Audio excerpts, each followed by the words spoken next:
ఒక రోజు ఒక గొర్రెలోడికి అనుకోకుండా ఒక పంది దొరికింది. గొర్రెలోడు వెంటనే ఆ పందిని పట్టడానికి ప్రయత్నం మొదలెట్టాడు. పందికి చాలా భయమేసింది. అది కేకలు పెడుతూ అటూ ఇటూ పరిగెత్తింది. నానా గోల పెట్టింది. ఎలాగో కష్టపడి గొర్రెలోడు దాన్ని పట్టుకుని భుజం మీద వేసుకుని వెళ్ళసాగాడు. అప్పుడైనా పంది గోల పెట్టడం ఆపిందా? లేదు. దాన్ని మానాన్ని అది వదలకుండా మహాగోల పెడుతూనే ఉంది. భుజం మీద ఊరికే ఉండకుండా మెలికలు తిరుగుతూ కిందకి దుంకి పారిపోవాలని ప్రయత్నం చేస్తూనే ఉంది. అలా గోల పెడుతున్న పందిని చూసి గొర్రెలోడి వెనకున్న గొర్రెలన్నీ నవ్వడం మొదలెట్టాయి. వాటిల్లో ఒక గొర్రె పందితో ఇలా అంది, ఎందుకు అంత గోల పెడుతున్నావు? ఎంత సిల్లీగా కనిపిస్తున్నావో తెలుసా? ఈ గొర్రెలోడు మమ్మల్ని కూడా ఇలా పట్టుకుని నడుస్తాడు. కాని మేము ఎప్పుడు ఇలా గోల పెట్టము.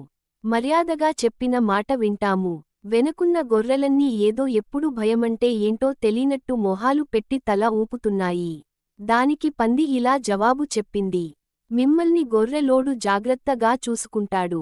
మీకు స్నానం చేయించి, మేతకు తీసుకువెళ్ళి, మిగతా జంతువుల నుంచి కాపాడి కంటికి రెప్పలా చూసుకుంటాడు.